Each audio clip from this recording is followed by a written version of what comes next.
네, 우리 한글 성경 볼까요? 누가복음 1장 26절에서 38절입니다. 누가복음 1장 26절에서 38절까지 말씀 같이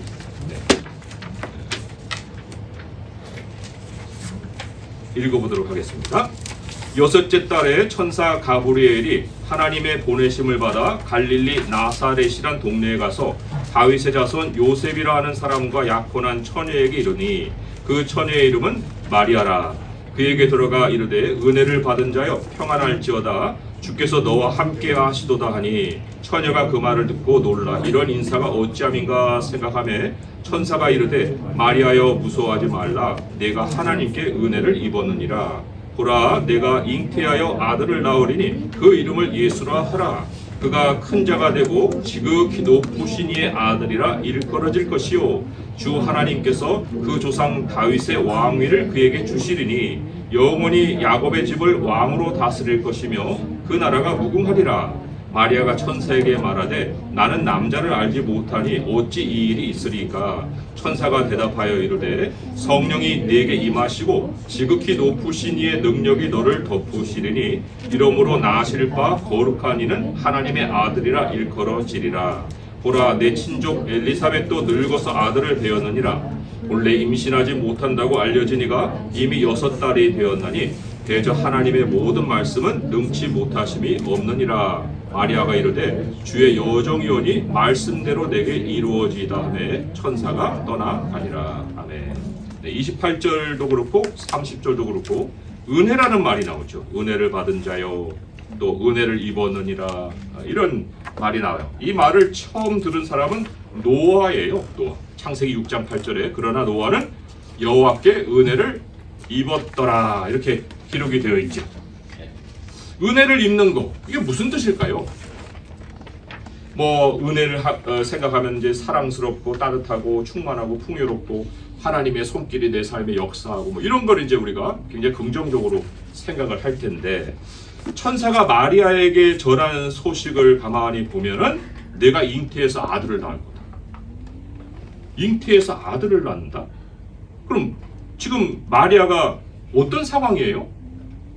마리아는 지금 아직 처녀잖아요. 남자를 알지 못했잖아요. 그런데 그런 여인에게 가서 은혜를 받았다, 은혜를 입었다 하고 아이를 가질 거야 그러면 그 아이를 갖게 되면요 배가 불러오면 올수록 돌로 침을 당하는 일이에요.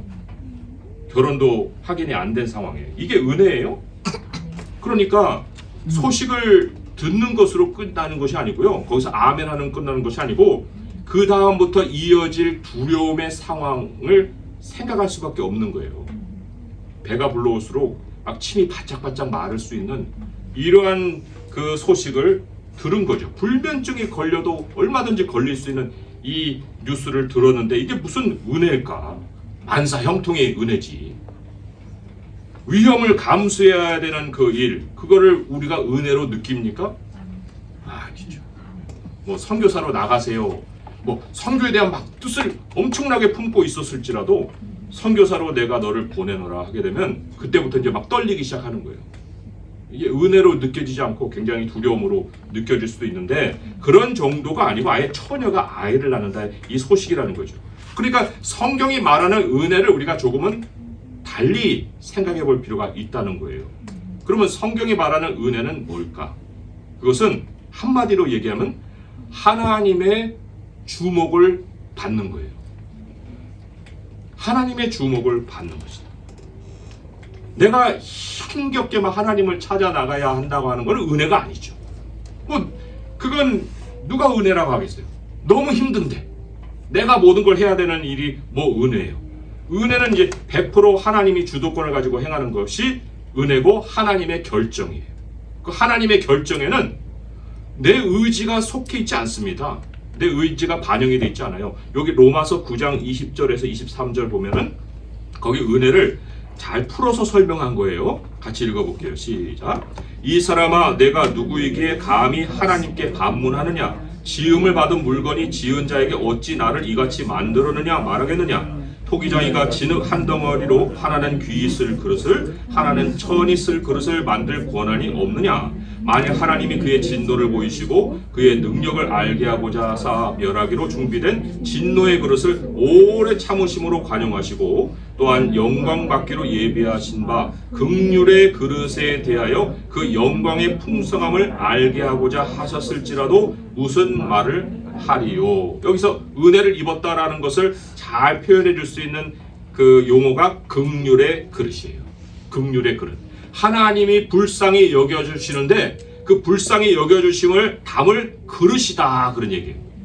마리아가 그 그릇 중에 하나인 거예요. 하나님의 주목을 받는 그릇이 되는 거예요. 불쌍히 여기심을 하나님이 우리에게 보여주시는데 그거를 담을 만한 인생이 되는 거, 그게 바로 은혜를 입는 거죠. 그리고 그 목적은 뚜렷하죠. 그 영광, 하나님의 영광이 얼마나 풍성한지를 알게 하시려고라는 거예요. 하나님의 영광, 하나님을 나타내는 그릇이 되기 위해서라는 거죠. 그래서 하나님이 그 사람을 주목하신다라는 얘기예요. 하나님이 주목하시는 것은 긍휼의 그릇이기 때문에, 하나님이 불쌍히 여기지 않으면 안 되는 형편에 있는 상황의 사람들이기 때문에, 그래서 성경은 우리를 일컬어서 질그릇이라고 그래요. 그냥 그릇이 아니고 질그릇이다. 고린도후서 4장 7절의 말씀 읽어볼까요? 우리가 이 보배를 질그릇에 가졌으니 이는 심히 큰 능력은 하나님께 있고 우리에게 있지 아니함을 알게 하려 함이라. 하나님의 능력이 계속해서 질그릇 속에서 역사하는 것, 이게 바로 은혜를 입는 거예요. 그렇게 되면 이제 사람들이 처음에는 우리의 이 출발이 시시껄렁했기 때문에 쳐다도 안 봤다가 계속해서 뭔가 역사를 한단 말이죠. 그 삶에서. 나중에는 부러워해요. 어떻게 그런 일이 자꾸 생깁니까? 나중에 부러워할 만한 하나님의 영광을 알리는 그릇이 사람들이 부러워할 만한 일이 아니고 뭐겠어요? 그런데 처음부터 그러지 않았다는 거예요. 고린도전서 1장 26절 29절을 보게 되면, 제가 읽어볼게요. 그 파란 글씨만. 육체를 따라 지혜로운 자가 많지 않고 능한 자가 많지 않고 문벌 좋은 자가 많지 않았다 그랬어요. 미련하고 약함고 천하고 멸시받는 것들을 하나님이 택하여서 하나님의 백성을 삼으셨다. 하나님은 교만한 자를 주목하지 않으신다 라는 것이 이 말씀의 핵심이죠. 누가 하나님의 이 은혜를 입을 사람인지는 몰라요. 하나님의 주권이라고 말씀드렸잖아요. 하지만 적어도 확실한 것은 사람이 설령 은혜를 입었을지라도 교만하면 더 이상 하나님은 주목하지 않으십니다. 하나님의 은혜가 떠난다는 거예요. 겸손을 항상 지키고 있어야 된다는 거죠. 하나님이 누구를 주목하실까는 아무도 모르지만, 그러나 우리의 기본의 자세, 끝까지 가져야 할 자세는 바로 겸손한 모습이다. 자, 이런 사람들에게, 겸손한 사람들에게 이제 하나님의 은혜가 임하잖아요. 은혜를 입잖아요. 자, 은혜를 입는 과정이 한 3가지로 저희들이 정리를 할 수가 있습니다. 자, 자기가 은혜를 입었는지 아닌지를 한번 확인을 해보세요. 첫째로, 오늘 이제 26절에서 28절의 말씀에 가브리엘이 찾아오죠. 천사 가브리엘이. 뭘 가지고 찾아와요? 하나님의 메시지를 가지고 찾아오죠. 그러니까 하나님의 은혜를 입는다는 거의 첫 번째 표시는 뭐냐면, 하나님이 메시지를 가지고 나에게 찾아오신다는 거예요. 메시지를 가지고. 지금 우리가 말씀을 듣고 있잖아요. 이 순간이 은혜를 입은 사람들에게만 일어나는 일이에요. 은혜를 입은 사람들. 가브리엘은 메시지를 전하는 천사의 한 사람이죠. 한 피조물이죠. 천사도 많은 역할을 하는데 가브리엘은 그 가운데 메시지를 전하는 역할을 맡은 천사예요. 여러분 그거 아세요? 각 교회마다 하나님이 메시지를 받는 천사가 있게 하신다는 거 아십니까? 한번 예수님을 우리가 계시록에서 만날 텐데, 계시록 1장 20절 같이 한번 읽어볼까요? 시작. 내가 본 것은 내 오른손에 7별의 비밀과 또 7 금촛대라. 7별은 7 교회의 사자요 7 교회는 7 교회니라. 7별, 7 교회의 사자다. 이 사자가요, 천사도 되고 메신저도 되는 거예요. 그리고 7 촛대는 7 교회다 그랬어요.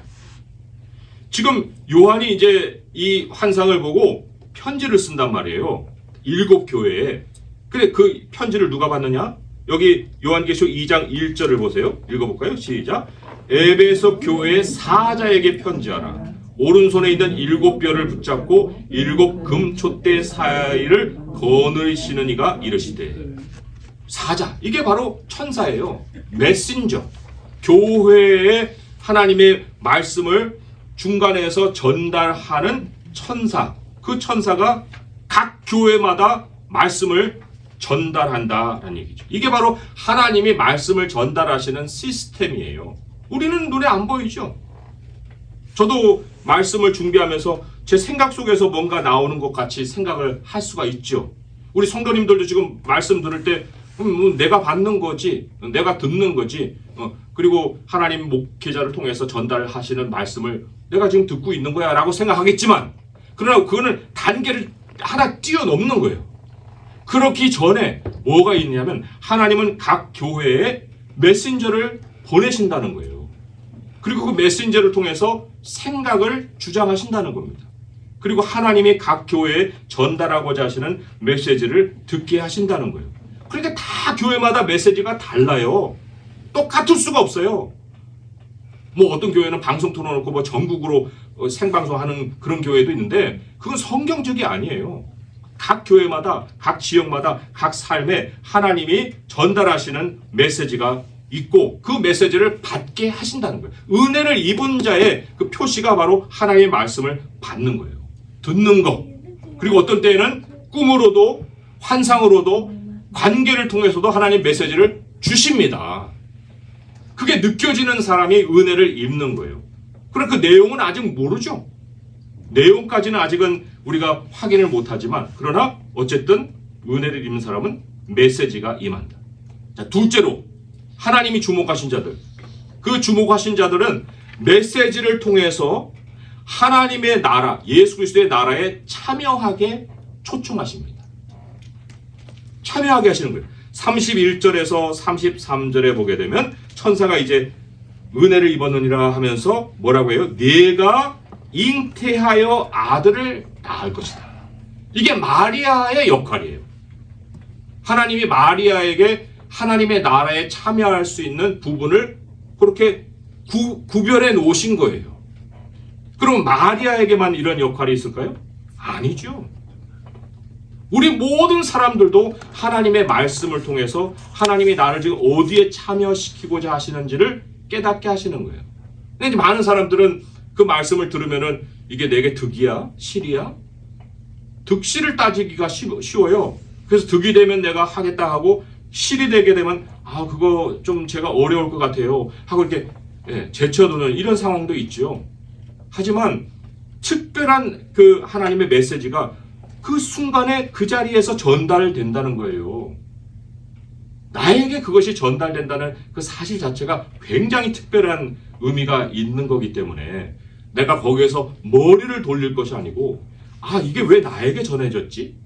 라는 그 생각을 먼저 갖고 그리고 하나님의 부르심을 믿음으로 참여하는 거예요. 믿음으로 참여하는 거예요. 하나님의 은혜를 입은 자들은 믿음으로 하나님의 말씀을 받을 수가 있어야 된다는 거죠. 그래서 32절에서 33절에 보게 되면 하나님이 그냥 너 그냥 믿음으로 받아 라고 강요하지 않고요. 그 메시지에는 믿음을 둘 엄청난 말씀을 주십니다. 자, 너 잉태해서 아들 낳을 거야. 끝! 그거 어떻게 받아요? 나 아이 갖고 싶지 않은데? 하지만 그 다음에 말씀이 있기 때문에 그걸 받아들일 수 있는 거예요. 어떻게 해요? 32절, 33절 읽어보겠습니다. 시작. 그가 큰 자가 되고 지극히 높으신 이의 아들이라 일컬어질 것이요 주 하나님께서 그 조상 다윗의 왕위를 그에게 주시리니 영원히 야곱의 집을 왕으로 다스릴 것이며 그 나라가 무궁하리라. 이거예요. 이거. 여기에 믿음을 두게 하신다는 얘기죠. 그래서 말씀을 어려운 말씀으로 받을 것이 아니고 하나님 이런 약속을 이루어 주시겠구나.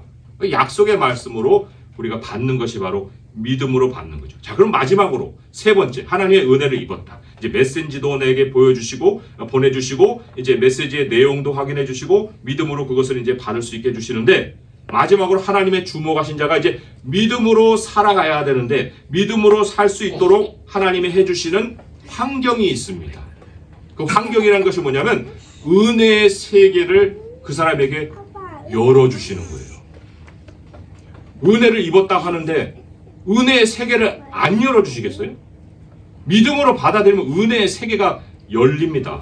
35절에서 37절에 보게 되면 한번 같이 한번 읽어볼까요? 35절에서 37절 시작. 천사가 대답하여 이르되 성령이 내게 임하시고 지극히 높으신 이의 능력이 너를 덮으시리니 이러므로 나으실 바 거룩한 이는 하나님의 아들이라 일컬어지리라. 보라 내 친족 엘리사벳도 늙어서 아들을 배었느니라. 본래 임신하지 못한다고 알려지니가 이미 6달이 되었나니 대저 하나님의 모든 말씀은 능하지 못하심이 없느니라. 두 가지죠.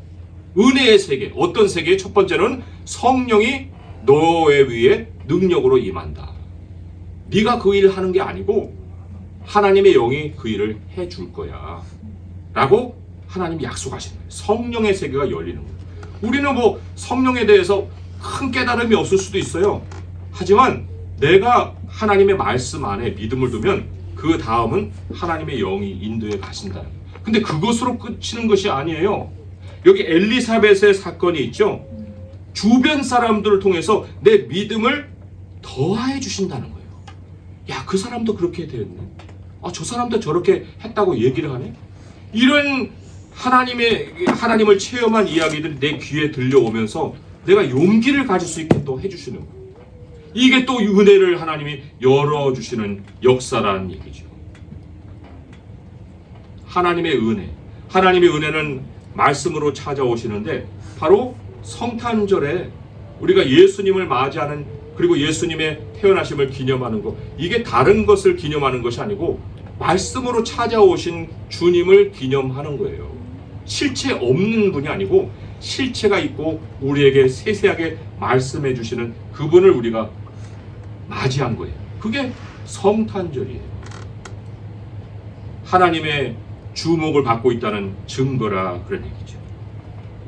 우리가 올 한 해도 뭐 이제 다 지났는데 올 해를 포함해서 지난 과거를 한번 돌아보세요. 내가 예수님을 따른다고 하는 것에 대해서 어떤 계산을 했는가? 이만큼은 내가 하고 이만큼은 아니고 뭐 이런 걸 생각했는가? 매우 종교적인 것으로 따로 분리해놓고 믿음은 이거고 내 삶은 이건가? 이렇게 또 생각을 했는가? 이걸 우리가 되돌아볼 때 오늘 마리아의 이 마지막 고백이 우리에게 큰 도전이 되죠. 어떤 고백이었어요? 38절에 읽어볼까요? 시작. 마리아가 이르되 주의 여종이오니 말씀대로 내게 이루어지이다 하매 천사가 떠나가니라. 주의 종입니다. 나는 주님이 이끄시는 대로 사는 존재입니다. 하나님 이끄세요. 제가 따라가겠나이다. 주의 말씀대로 이루어질 것입니다. 라고 고백을 하는 거예요. 이게 우리가 이제 지금까지의 삶, 뭐 그거는 지나갔으니까 그렇고 앞으로 남은 삶의 한날 한날에 우리가 해야 할 고백이 바로 이 고백이죠. 이 고백이 하나님의 능력으로 역사하게 합니다. 은혜의 문으로 들어가게 해주는 거예요. 그리고 그 은혜 안에 살 때에 나도 감당할 수 없고 나는 괜찮은데 저 사람들은 왜 저렇게 됐지? 하는 어떤 그런 차이도 느껴볼 만큼 정말 하나님이 우리를 은혜로 인도해 가시는 그 현실을 우리로 체험하게 하신다는 거죠. 그리고 그 사람들도 은혜로 초청을 해야만 그 사람들의 삶이 변하는 거예요. 무슨 방법으로 사람의 삶이 변하는 것이 아니라는 거죠. 기억하세요. 말씀대로 사는 데는 무서움이 있어요. 무서움이 있어요. 두려움이 있다고요. 이해 못할 부분이 얼마나 많은지 몰라요. 하지만 성령이 인도하십니다. 우리 서로가 서로에게 또 격려가 될 거예요. 하나님의 영광을 드러내는 긍휼의 그릇, 긍휼의 질그릇. 그래서 그 질그릇을 통해서 여러분들의 여생에 주님이 역사하시는 삶이 가득하게 채워질 수 있기를 주님의 이름으로 축원드립니다. 기도하겠습니다. 하나님 아버지, 이 성탄을 우리가 맞이하는 것 그냥 맞는 것이 아닙니다. 우리 주님이 우리를 찾아오셔서 모든 우리를 위한 일을 행하시고 우리를 위해 희생당하시고 그리고 영원한 나라로 가는 길을 열어주시고 이제 주의 말씀 안에서 살게 하여 주셨습니다.